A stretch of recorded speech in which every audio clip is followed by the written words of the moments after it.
지금은 사순절 이제 거의 절정입니다. 다음에 고난주간이고 예수님께서 십자가에 돌아가시기 전에 이런 기간을 사순절이라고 하는데 그래서 이 십자가상의 7원, 가상 7원에 대한 설교를 하겠습니다. 우리 찬양대회도 칸타타 아주 1년에 2번씩 하는 아주 음악회 아주 격조 높은 귀한 은혜스러운 음악회 주제가 이번에 가상 7호를 정했더라고요. 저도 거기에 맞춰서 설교를 합니다. 십자가상의 7마디 말씀. 그래서 십자가를 영어로 잘 아시는 대로 크로스. 로마 시대에는 이것을 곧게 선 나무다 이렇게 했는데 이 말은 라틴 말에 역시 이 크룩스 같은 말이죠. 십자가라는 뜻입니다.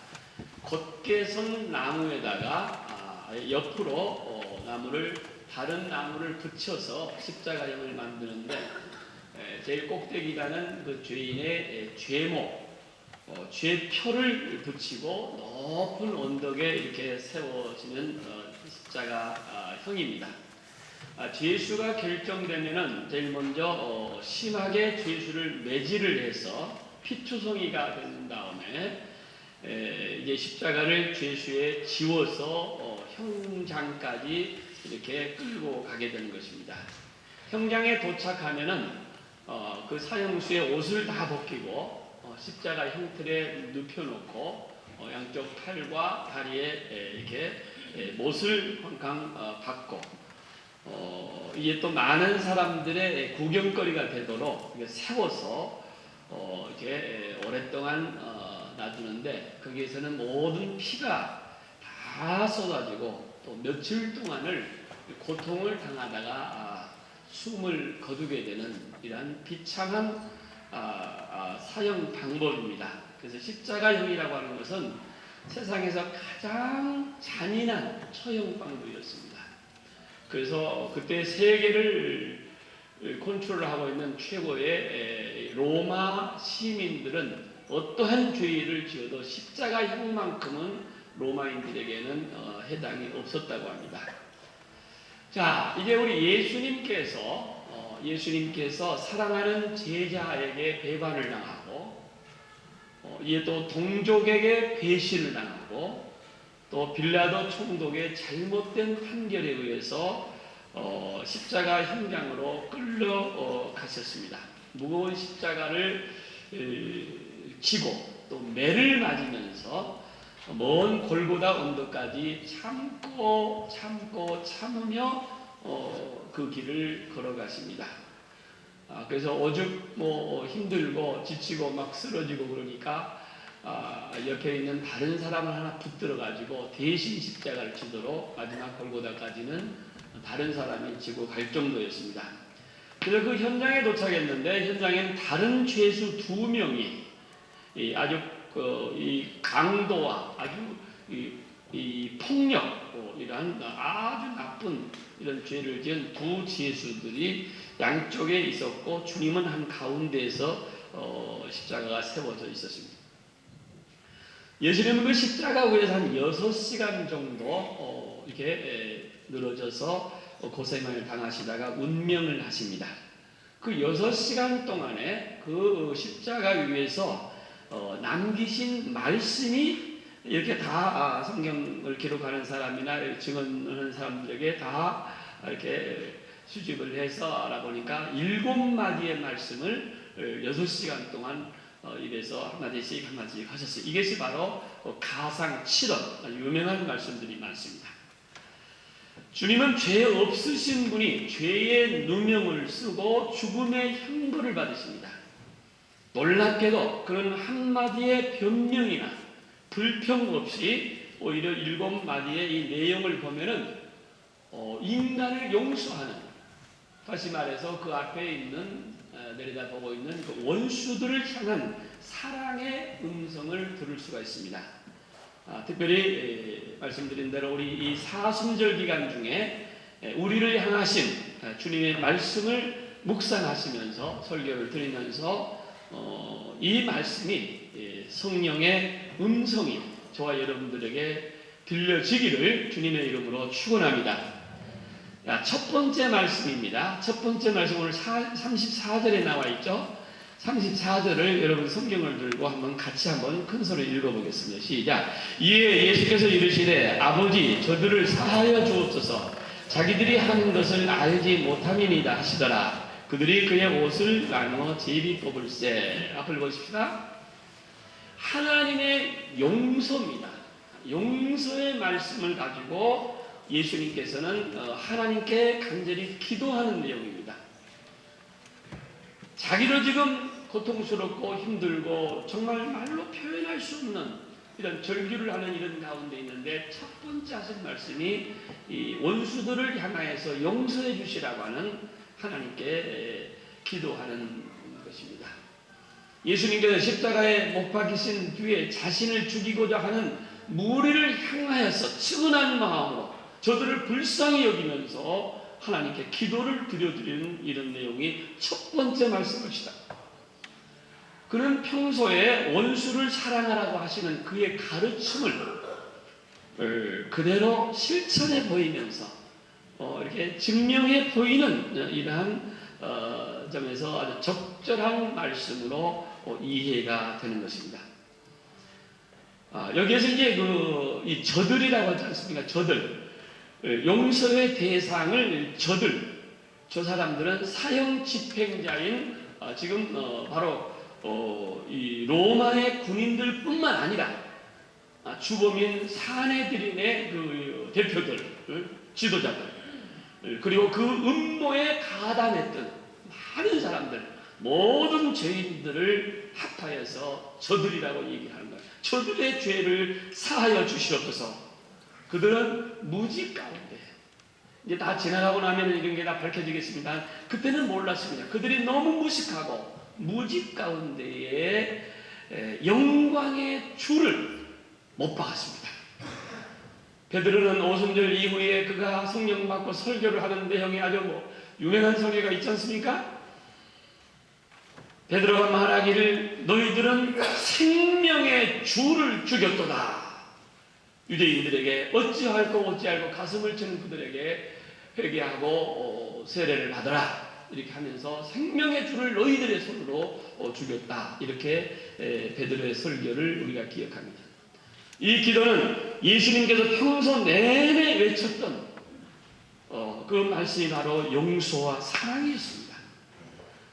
지금 마태복음 5장 산상수훈을 지금 계속 설교하고 있습니다만은 산상수훈의 내용 마태복음 5장이죠. 38절 44절 38절에 이런 얘기가 있습니다. 또 눈은 눈으로 이는 이로 갚으라 하였다는 것을 너희가 들었으나 나는 너희에게 이르노니 악한 자를 대적하지 말라. 누구든지 내 오른뺨을 치거든 왼뺨도 돌려대며 또 악을 또 너를 송사하여 속옷을 가지고자 하는 자에게 겉옷까지도 가지게 하고 또 누구든지 너를 억지로 오리를 가게 하거든 그 사람과 심리를 동행하고 네게 구하는 자에게 주며 네게 꾸고자 하는 자에게 거절하지 말라. 또 이웃을 사랑하고 내 원수를 미워하라 했다는 것을 너희가 들었으나 나는 너희에게 이르노니 너희 원수를 사랑하며 너를 핍박하는 자를 위해서 기도하라. 이렇게 가르치신 그 말씀을 그대로 우리 주님은 십자가 위에서까지 실천하시면서 성도들에게 많은 사람들에게 실천에 옮겨주시는 이러한 주님의 말씀입니다. 주님이 지금 첫마디 하시는 말씀은 저 사람들이 지금 몰라서 하는 것입니다. 그분이 진정 하나님의 아들이셨다고 하는 것을 모르기 때문에 그들이 지금 죄를 짓고 있다는 것입니다. 그리고 사실 그 죄가 얼마나 중한지를 모르고 있다는 겁니다. 이 죄가 얼마나 하나님 앞에 용서받지 못할 이러한 메시아를 죽이고 메시아를 배반하고 메시아를 십자가에 이것이 얼마나 하나님 앞에 중요한지를 저들이 지금 모르고 있다는 것입니다. 만일 예수님이 여기서 용서하지 않았다고 하면은 이들은 그 죄책감에 사로잡혀서 뭔가 온전히 이 세상에 남은 생애를 편히 살지 못했을 것입니다. 그들은 양심의 가책을 받고 요사이 말하면 우울증 평생 동안을 그들이 다리를 뻗지 못하고 살았을 것입니다. 그러나 주님은 십자가에서 이 모든 것을 용서하시는 용서의 기도를 드렸습니다. 사랑하는 성도 여러분, 우리 모두가 다 이러한 기도를 본받는 저와 여러분들이 되시기를 주의 이름으로 축원합니다. 예수님께서는 지금 죄인의 몸으로 제일 비참한 상태에서 계십니다. 오늘 다 읽었습니다. 그들이 예수님을 조롱하는 말 한번 들어보십시오. 저가 자신도 구원하지 못하면서 남을 구원하는 이런 사람이었구나, 형편없는 사람이구나 하면서 비방을 했습니다. 지금이라도 너 지금 십자가에 내려와 보라. 하나님의 아들이라도 그거 한번 해보라. 그럼 우리가 믿겠노라. 이렇게 비방을 했습니다. 그러나 우리 예수님은, 영원한 예수님의 말씀은 용서와 사랑이었습니다. 사랑의 예수님이었습니다. 용서의 주님이셨습니다. 주님이 기도하시는 말씀을 들어보십시오. 아버지 하나님, 저들이 하는 짓을 모르고 있습니다. 저들을 용서해 주시옵소서. 사하여 주옵소서. 이 사하여 주옵소서 원문 아피엠이라고 하는 이 단어는 울부짖다, 용서하다라고 하는 의미가 포함되어 있습니다. 헬라 말이에요. 예수님은 당신을 십자가에 가는 사람들을 향하여서 죄를 용서하시기 위해서 울부짖는 기도를 하셨다는 겁니다. 예수님은 그들의 무지를 오히려 용서하시면서 그들을 죄인으로 여기시지 아니하시고, 그러한 죄를 지었음에도 불구하고 하나님께 용서를 부르짖는 하나님 아버지, 저들을 용서해 주시옵소서. 저들이 무슨 짓을 지금 하고 있는지, 이 죄가 얼마나 중한지 저들이 모르고 있습니다. 그런 하나님께 부르짖는 용서의 기도를 하셨습니다. 주님께서 이 세상에 오신 목적이 무엇입니까? 죄인들을 회개시켜 하나님 백성 삼으시기 위해서 이 땅에 오셨습니다. 사랑하는 성도 여러분, 이 사순절 기간에 십자가를 묵상하시면서 화해의 시간이 되시기를 주의 이름으로 축원합니다. 누구를 미워하거나 누구를 혹 적대하거나 혹 원수처럼 생각하는 이들이 있거든 여러분 만나서 오해를 푸십시오. 이 사순절 기간에 이 모든 걸 용서하십시오. 주님이 우리를 향해서 용서하시고 이렇게 기도하셨는데, 어떤 분이 저한테 그러더라고요. 나는 저 사람은 절대 안 됩니다. 저 사람만큼은 절대 안 됩니다. 지가 뭔데 나에게. 내가 권면을 한참 했는데도요, 하지만 그렇게 결론을 나한테 설교를 하고 끝내더라고요. 여러분, 그래서 되겠습니까? 안 믿는 사람과 믿는 사람의 다른 점이 뭡니까? 안 믿는 사람은 혹시 이렇게 묻어둔다고 할지라도 우리 믿는 성도 여러분, 부르십시오. 용서하십시오. 미워하는 자를 가까이 하고 사랑하십시오. 화해하십시오. 주님이 십자가에서 이렇게 하셨는데 우리가 왜 이런 걸 묻고 갑니까? 우리가 왜 이것을 가슴에 묻어둡니까?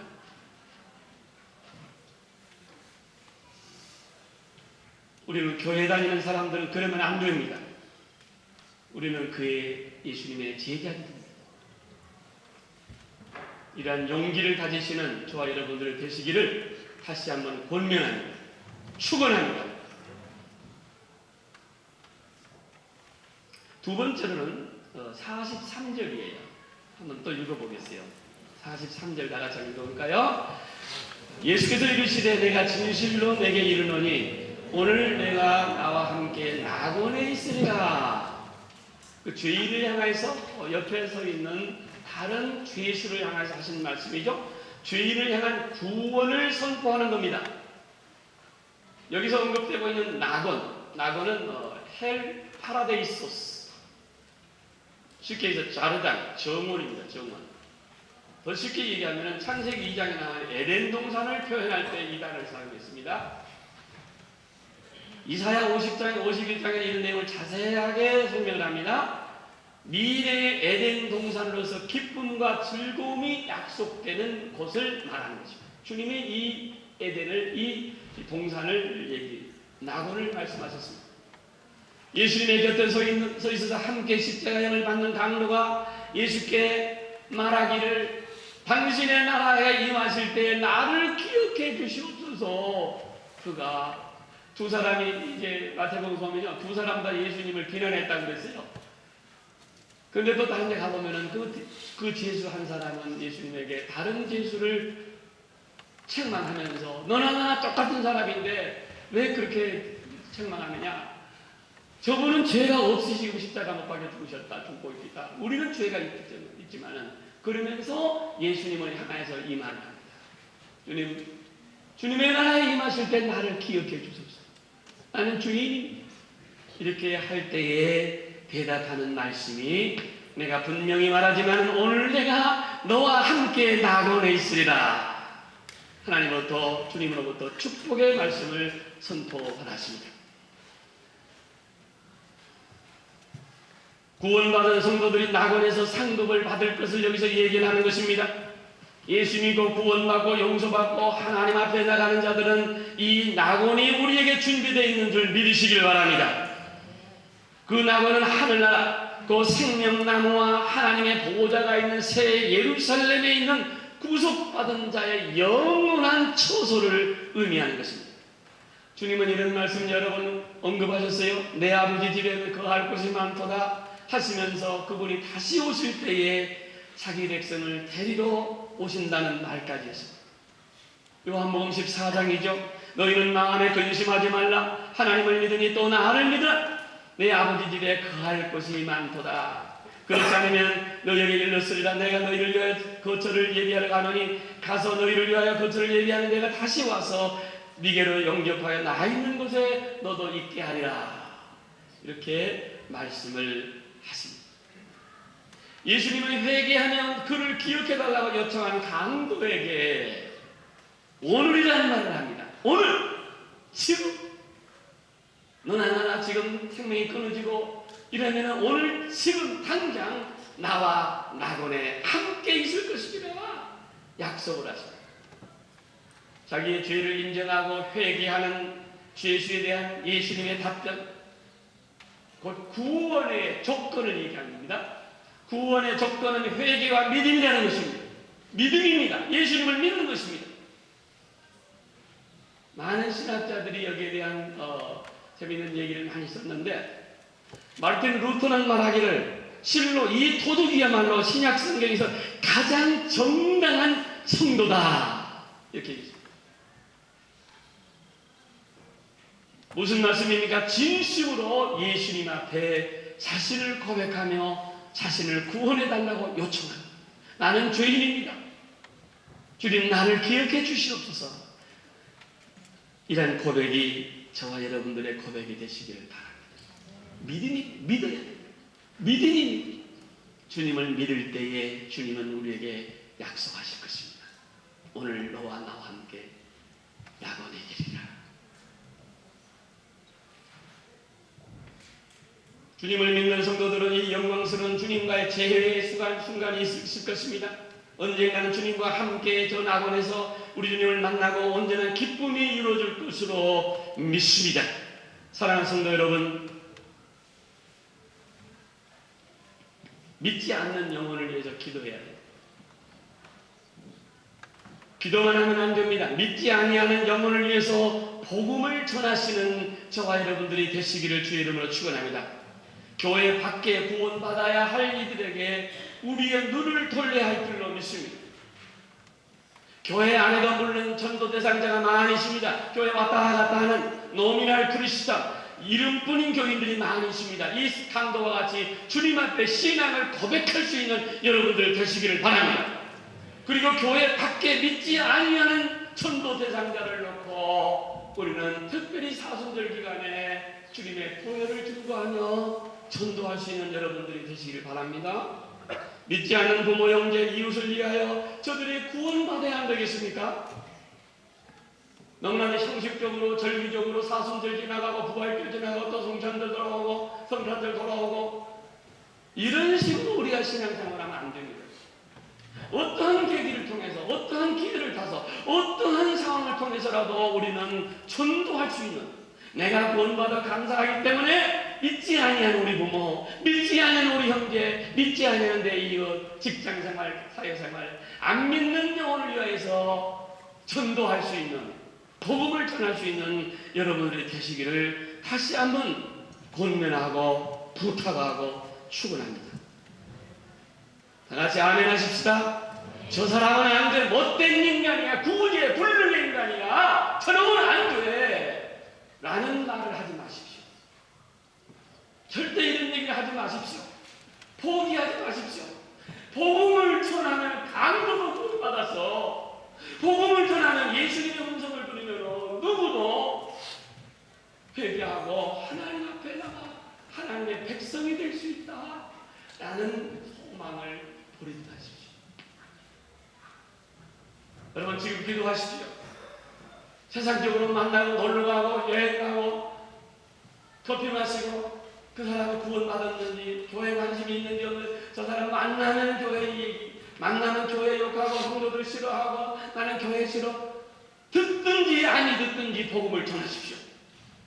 때를 얻든지 못 얻든지 말씀을 전하라고 했습니다. 죽기 직전 몇 분 전에 이 강도가 구원받았습니다. 우리들도 그러한 심령을 가지고 예수님의 마음을 가지고 전도하실 수 있는 이 사순절 기간이 되기를 주님의 이름으로 축원합니다. 주 예수를 믿으라, 그리하면 너와 내 집이 구원을 얻으리라. 사랑하는 성도 여러분, 여기 앉아 계신 여러분, 내가 광고했습니다. 다음 주간에 세례 받을 것입니다. 아직 세례 못 받으신 분 세례 받으시기 바랍니다. 어떤 분이 저한테 요청이 왔어요. 목사님, 제가 파리 장로교회 주일학교 출신인데 내일 모레 결혼합니다. 제가 유아세례 받은 걸로 생각하는데 세례 증명서를 좀 해주실 수 있습니까? 그럼 내가 너를 알아. 네가 병원에 갔을 때 내가 제일 먼저 기도해 줬어. 전 교회 안 다닙니다. 회계 정보를, 세례 명부 정보를 다 뒤져봐도 사람이 없어요. 없어요. 여러분, 목사님 감사합니다. 내가 잘못 알고 있었어요. 부모님에게 끌려다니면서 세례 받은 줄 알았는데 어떻게 하면 좋겠어요? 지금이라도 와라. 다음 사순절이야. 지금이라도 예수 믿고 와라. 내가 너를 잘 아니까. 여러분 이 기간에 결단하고 세례받고 하나님의 백성 되시기를 주의 이름으로 축원합니다. 예수 믿어야 됩니다. 세례받아야 됩니다. 하나님의 백성 되어야 됩니다. 전도의 기간이 되시기 바라고 여러분들 주님 앞에 나오는 여러분들이 되시기를 바랍니다. 마지막입니다. 마지막 세 번째 말씀은 예수께서 자기의 어머니에게, 요한복음에 나와 있어요. 요한복음 19장을 한번 보실까요? 요한복음을 찾아보시겠습니다. 여러분 가능하면 여러분 성경을 가지고 화면에도 나오겠지만 요한복음 19장 26절 27절 보겠습니다. 다같이 시작. 예수께서 자기의 어머니와 사랑하시는 제자가 곁에 서 있는 걸 보시고 자기 어머니께 말씀하여 이르시되 여자여 보소서 아들이니이다. 또 그 제자에게 이르시되 보라 내 어머니라 하신대 그때부터 그 제자가 자기 집에 모십니다. 아멘. 예수님의 효심입니다. 효도입니다. 다음 주간에 계속해서 네 번째, 다섯 번째, 여섯 번째, 일곱 번째 말씀을 설교하겠지만은 예수님이 지금까지 세 번째 그 말씀이 첫 번째 말씀도 두 번째 말씀도 세 번째 말씀도 자기 자신을 위한 말씀이 없습니다. 이 고통스럽고 절규하면서 이 피를 흘리시면서 자기 자신에 대한 절규가 아니라 남을 위한 기도입니다. 저 원수들을 향하고 죄인을 향하고 마지막에는 어머니를 향하여서 모두가 다 다른 사람을 위하여서 울부짖고 기도하고 그들을 보살피는 이런 주님의 모습을 우리가 발견해야 될 줄로 믿습니다. 십자가에 달리신 상태에서 예수님의 얼굴은 땀과 피범벅이 되어서 눈을 바로 뜨기도 어려웠습니다. 주님은 쓰라림을 참으시면서 눈을 뜨신 예수님께 어머니 마리아가 눈에 들어왔습니다. 제자들은 다 도망갔지만 어머니는 떠날 수 없었습니다. 죽더라도 함께 죽는다는 것이 우리 어머니 아니겠습니까? 예수님이 십자가 곁에는 모친과 그 위에 이모와 글로바의 아내 마리아 막달라 마리아 등 네 여인이 울고 있었습니다. 이때에 예수님은 울고 있는 어머니를 바라보시면서 여자여 보세요 하시면서 그 옆에 있는 제자 요한에게 그 어머니를 부탁했습니다. 그 후에 이 사도 요한은 마리아를 곧 자기 집에 모시고 전설에 의하면 예루살렘에서 한 11년 동안 기거하면서 59세에 마리아가 죽었다는 설이 있고 또 겟세마네 옆에 거기서 묻혔다는 설이 있고 또 하나는 사도 요한이 목회를 하는 에베소까지 따라오셔서 끝까지 사도 요한이 마리아를 모셨다 이런 전설이 있습니다. 어찌됐든 간에 예수님의 말씀 그대로 사도 요한은 어머니의 말씀, 예수님의 말씀 그대로 어머니를 잘 모셨습니다. 정말 우리 시대는 너무나도 험악하고 어렵고 너무나도 우리 부모님에게 잘못하는 우리들이 너무 많습니다. 이 세상에 왜 이렇게 됐습니까? 자기를 낳아주시고 길러주시고 공부 가르쳐주시고 여기까지 눈물로 기도하고 이래 하신 우리 부모님에게 잘해야 될 것 같습니다. 디모데전서 5장 4절을 한 번 더 보겠습니다. 디모데전서 5장 4절 화면에 나오는지 자기 성경을 보고 쳐주세요. 디모데전서 5장 4절 다 같이 읽겠습니다. 시작. 만일 어떤 과부에게 자녀나 손자들이 있거든 그들로 먼저 자기 집에 효를 행하게 하여 부모를 보답하기를 배우게 하라. 이것이 하나님 앞에 받으실 만한 것이니라. 앞을 보세요. 십계명도 여러분 다 잘 아시지 않습니까? 십계명 1계명부터 5계명까지는 하나님을 잘 섬겨야 된다는 이런 계명이고 5계명부터 10계명은 10번째 계명은 인간을 향한 계명입니다. 그 인간을 향한 계명의 첫 번째가 네 부모를 공경하라는 계명이었습니다. 우리에게 하나님께서 주신 명령입니다. 그러므로 부모의 권위는 하나님께서 주신 것이기 때문에 부모를 공경하는 것은 하나님을 섬기는 것과 같습니다. 부모님을 잘 섬기시는 성도님들이 되시기를 주 이름으로 축원합니다.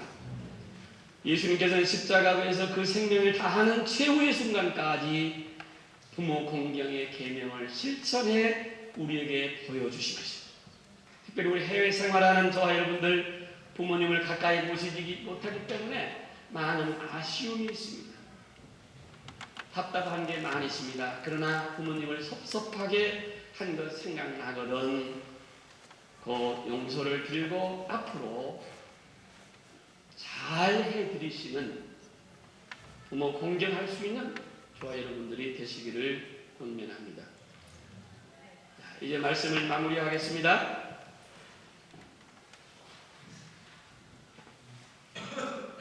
우리 주님은 십자가의 고통 중에서도 어떤 사람을 원망하거나 미워하지 아니하시고 그 순간까지도 당신을 저주하고 못 박은 원수까지도 사랑하사 용서의 기도를 하나님께 부르짖으며 하셨습니다. 주님께서는 죽음과 고통 중에서도 죄인을 사랑하시고 그 고백을 들으시고 그 죄인을 구원해 주셨습니다. 십자가의 몸이 갈기갈기 찢어지면서도 피를 흘리시면서도 육신의 어머니에 대한 효도를 우리에게 실천해 보시고 정말 정성스럽게 어머니를 부탁하신 분이었습니다. 사랑하는 성도 여러분, 우리는 이제 십자가의 주님을 생각할 때마다 감격의 눈물을 흘려야 합니다.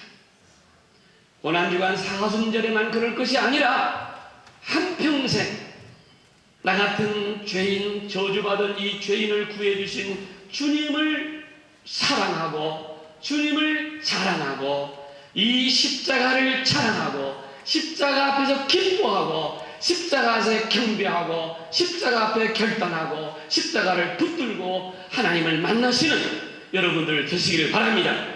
주님의 십자가 위에서 하신 말씀을 깊이 음미하면서 우리 마음을 다 쏟아놓고 이 사순절을 은혜스럽게 보낼 수 있는 저와 여러분들이 되시기를 주님의 이름으로 축원합니다.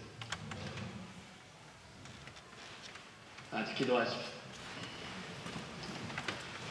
거룩하신 여호와 아버지 하나님, 저희들이 너무 부족하고 너무나도 죄가 많고 실수가 많습니다. 하나님, 십자가를 바라보면서 이 사순절 기간에 다시 한번 주님 앞에 겸손하게 나아가는 저희들 되게 해주시옵소서. 저희들을 용서해 주시옵소서. 십자가를 내 마음에 모시게 해주시옵소서. 내 눈앞에 십자가가 날마다 보이게 해주시옵소서. 십자가의 은혜를 사모하게 해주시옵소서. 십자가를 자랑하게 해주시옵소서. 예수 그리스도의 거룩하신 이름으로 간절히 기도하옵나이다. 아멘.